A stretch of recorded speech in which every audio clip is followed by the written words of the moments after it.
युवा अधिकार मंच की ओर से एक कार्यकर्ता सम्मेलन का आयोजन स्थानीय गेस्ट हाउस में किया गया।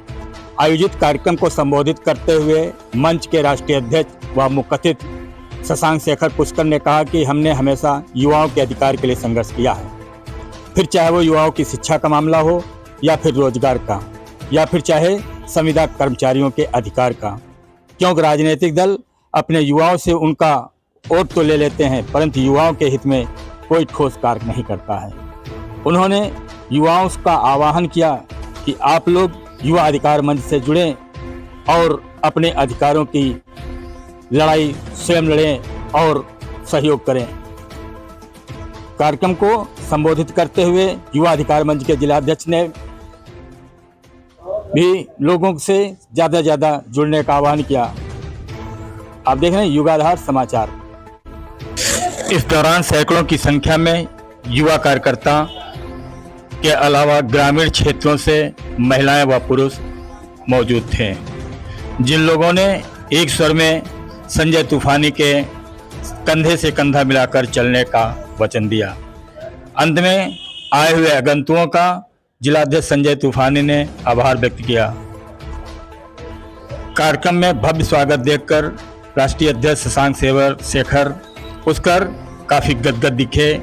उन्होंने सीतापुर जिला इकाई की पीठ थपथपाते हुए कहा कि मुझे जितनी उम्मीद नहीं थी उससे ज़्यादा यहाँ के युवाओं ने बढ़ चढ़कर जोश के साथ कार्यक्रम किया है और लोगों को जोड़ने का काम किया है। सिर्फ इतनी आपकी भूमिका नहीं रह जाती है। अच्छा, हमको सीतापुर की बात इसलिए अच्छी लगी और सीतापुर से मेरा एक व्यक्तिगत एक हृदय से एक लगाव भी है कि सीतापुर के लोग जब भी मुझे कहते हैं मैं उस कार्यक्रम को टाल नहीं पाता। कारण सिर्फ एक है कि यहाँ के लोगों में एक जज्बा है जो हम लोगों ने 12 साल पहले सोचा था। आज उस 12 साल के सपनों को साकार करने के लिए जो इतने नौजवान साथी बैठे हुए हैं वो उसी सोच का हिस्सा है। उस सोच को आप लोगों को बढ़ाने के लिए मैं इस मंच के माध्यम से आग्रह भी करता हूं कि आप जहां जहां भी रहते हैं अपने गली मोहल्लों में अपनी संगठन की नीतियों को पहुंचाने का काम करिए। हर घर में जब आपकी नीतियों कार्यक्रमों को लोग समझेंगे तो निश्चित रूप से आपसे जुड़ेंगे। आप उनके दर्द में उनके व्यक्तिगत समस्याओं में भी उनके मददगार बनिए। राजनीतिक पार्टियां तो चुनाव लड़ने में व्यस्त है ही हैं। दूसरी बात मैं मंच के माध्यम से कह देना चाहता हूं कि सीतापुर की जो मिट्टी है यह मिट्टी राजनीतिक दृष्टिकोण से बहुत उपजाऊ है। आप जानते हैं असहयोग आंदोलन जब 1921 में शुरू हुआ था तो गांधी जी यहाँ असहयोग आंदोलन का नेतृत्व करने के लिए जनपद सीतापुर में आए थे। आप लोग इतिहास उठा करके पढ़िएगा, यह ऋषि मुनियों मनीषियों की धरती है। उस धरती के बावजूद यदि हम अभी एक हमारे साथी कह रहे थे कि दधीची जी ने हड्डी का दान कर दिया था।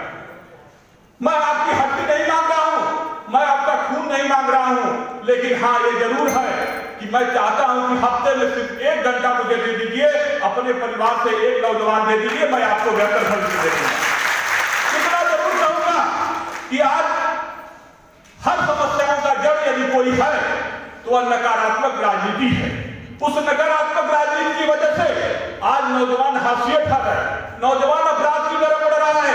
यह राजनीतिक पार्टी के बड़े बड़े नेता तथा कथित जातिगत नेता, धार्मिक उन्माद फैलाने वाले नेता आपके बच्चों को, हमारे बच्चों को, हमारे भाइयों को, हमारी बहनों के साथ खिलवाड़ करते हैं, मजाक करते हैं, हमारे नौजवान साथियों को बेवजह अपराध में फंसाने का काम करते हैं। करते ही नहीं करते हैं। ये बता दीजिए किसी राजनीतिक दल के बड़े नेता का क्या उनके लड़कों के ऊपर कोई आज तक कोई हमला हुआ, कोई इनकाउंटर हुआ? नहीं हुआ। जब भी इनकाउंटर हुआ होगा किसी दलित का लड़का हुआ होगा। क्यों? कि वो फला समाज का लड़का था, वो फला समाज का लड़का था। मैं किसी का व्यक्ति विशेष का नाम नहीं लेना चाहता। मैं मंच से स्पष्ट कर देना चाहता हूं उस जाति और समाज की जितनी भी व्यवस्था फैलेगी उससे सिर्फ नुकसान आपका होना है। वो लोग बड़े बड़े हेलीकॉप्टर और हवाई जहाज में उड़ते रहेंगे और एक जाति को विशेष टारगेट बना करके अपनी राजनीतिक रोटी सेकते रहेंगे। इस बात को सोचने की आवश्यकता है। सबसे बड़ी चीज आप देखते होंगे आजकल जातिगत नेता और जातिगत पार्टियों की भरमार। हम लोग 12 साल से मेहनत क्यों कर रहे हैं और उसमें अपेक्षित सफलता क्यों नहीं मिल पा रही है, उसके पीछे भी एक बहुत बड़ा ताकत काम कर रहा है। उस ताकत को निकालने में एक बड़ी चुनौती है। उस चुनौती को मैंने स्वीकार किया, और मैंने तब स्वीकार किया कि जब 10 रुपए के लिए जब नौजवान युवा पीढ़ी में होता है, उसको लोग बदला देते। मैं बड़ा फख्र होता है मुझे कि मेरा ये जीवन इन नौजवान साथियों के लिए, इस देश के भविष्य के लिए, इस देश के भविष्य के निर्माण में यदि सबसे पहला ईटा कोई है तो शशांक शेखर सिंह पुष्कर के रूप में यदि स्थापित हो जाएगा तो मैं अपने जीवन को धन्य मान लूंगा। और इसके तूफानी जैसे अगर मेरे पास 500 कार्यकर्ता उत्तर प्रदेश में हो जाए तो मैं उत्तर प्रदेश से बता सकता हूं कि उत्तर प्रदेश नौजवानों की दिशा और दशा बदलने में कितना बेहतर उसके पास योग्यता है, कितनी प्रतिभा है। उस योग्यता और प्रतिभा को कभी दबने नहीं दूंगा। आप जानते हैं, आप सब लोग जानते हैं कि गोरखपुर से दिल्ली तक हम लोगों ने युवा अधिकार एवं न्याय यात्रा निकाला, तमाम ऐसे कार्यक्रम किए, तमाम ऐसे महासम्मेलन हुए। हाँ, ये जरूर रहा कि कोई विवादित बयान, कोई नकारात्मक बयान न देने की वजह से मीडिया की सुर्खियां नहीं बन पाया, लेकिन मैं नौजवानों को भी उसके लिए जिम्मेदार मानता हूं। जितना समय वो रील देखने में बिताते हैं, जितना एक पाकिस्तान से एक आई हुई एक सीमा हैदर है, जितना रील देखने में उसका समय आप लोग बिताते हैं, केवल 10 मिनट के लिए अपने अधिकारों, अपने सम्मान, स्वाभिमान, अपने संरक्षण संवर्धन के लिए लगा दीजिए। मैं कहता हूं कि आपके पीछे आपके मोहल्ले के जो राजनीति करने वाले, जातिगत राजनीति करने वाले हैं, आप क्या आएंगे, कहेंगे कि भैया हमारी ये फला समस्या, आप उसका समाधान कर दीजिए। मुझे बड़ी खुशी होती है, मैं इस चीज से आश्वस्त हूं कि जनपद सीतापुर में यदि जन सरोकार जनहित ऐसी कोई संगठन यदि स्थापित हुआ है वो राष्ट्रवादी युवा अधिकार मंच है। इसके लिए हम अपने साथियों का आभार व्यक्त करते हैं। और सर, आज सीतापुर में राष्ट्रवादी युवा अधिकार मंच की ओर से कार्यक्रम रखा गया, कार्यकर्ता सम्मेलन। आप आए हैं, क्या कहना है यहाँ के युवाओं से? जैसा कि आप जानते हैं, राष्ट्रवादी युवा अधिकार मंच उत्तर प्रदेश युवाओं की एकमात्र आवाज़ है। उसी क्रम में सीतापुर में हमारा युवा संगठन बहुत ही मजबूत संगठन है, जो जन सरोकार और जनता से जुड़ी हुई समस्याओं को लगातार उठाता रहता है। छात्रों, नौजवानों, बेरोजगारों के किसी भी आंदोलन में बढ़ चढ़ करके हिस्सा लेता है। आज हमारे सीतापुर की यूनिट ने एक बहुत ही सफल कार्यक्रम का आयोजन किया, उसके लिए मैं इनको बधाई देता हूँ, शुभकामनाएं देता हूं और आह्वान करता हूं जनपद के युवाओं से कि सारे चीजें भूल करके जातिगत और धार्मिक उन्माद फैलाने वाले लोगों से दूरी बना करके आप इन जातिगत नेताओं से, जातिगत पार्टियों से दूरी बना करके एक मंच पर आइए, एकजुट होइए। हम आपकी आवाज बनेंगे, हम आपकी मजबूत नींव बनेंगे, हम आपको बेहतर भविष्य देंगे। इसी के कार्यक्रम में हम एक विशेष आह्वान कर रहे हैं कि जो आजकल के नेता युवा कटेंगे, बटेंगे, पीटेंगे, इस तरीके का बयान दे रहे हैं, तो मैं युवाओं से कहना चाहता हूं कि युवा न कटे, न बटे, न पीटे, युवा जुड़े और युवा ये बताए कि हम सक्षम हैं आपका सामना करने में। हम आपको हर उस चुनौती से सामना करेंगे जिससे आप समाज में वैमनस्यता और नकारात्मकता की राजनीति को स्थापित करना जब भी चाहेंगे, राष्ट्रवादी युवा अधिकार मंच के पदाधिकारी और कार्यकर्ता उसको बेनकाब करने का काम करेंगे। धन्यवाद। सर, अब जैसे रोजगार मांगने पर युवा हमारा पिट रहा, आप कह रहे हैं कटेंगे नहीं, युवा जो रोजगार मांगता है पिट रहा है, आप इसके बारे में क्या कहना? देखिए, ये एक सोची समझी रणनीति का हिस्सा होता है। इन्हीं तमाम चीजों से मैं लगातार 12 वर्षों से आज यह राजनीतिक दलों को महसूस होने लगा है, वह पक्ष हो या विपक्ष हो, वो हमेशा नौजवानों को बांटने का कुत्सित प्रयास करते रहे हैं और उसी प्रयास का एक हिस्सा है।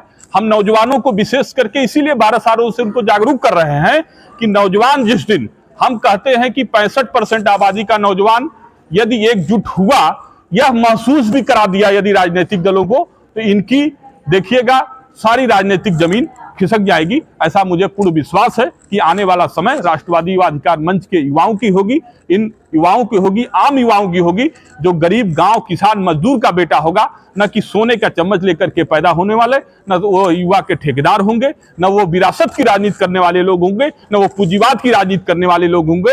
आम नौजवान जिनके अंदर प्रतिभा होगी, जिनके अंदर योग्यता होगी, वह नौजवान आपको एक बेहतर प्लेटफॉर्म राष्ट्रवादी युवा अधिकार मंच के रूप में आपको दिखाई देंगे।